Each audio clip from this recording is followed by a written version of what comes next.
10వ వచనం వరకు. ఈశాయి మొద్దు నుండి ఒక పిలక పుట్టును, అతని వేరున నుండి ఒక కొమ్మ ఎత్తును.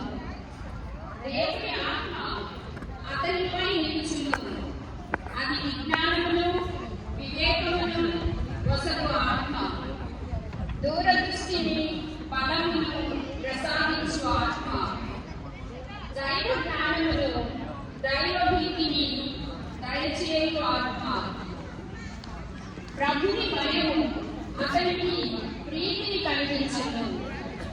అతడు కంటి చూపును బట్టి తీర్పు తీర్చడు, తాను విను దానిని బట్టి నిర్ణయం చేయడు. అతడు దీనులకు న్యాయముతో తీర్పు చెప్పును, పేదలకు నీతితో న్యాయ నిర్ణయములు చేయును. అతని వాక్కు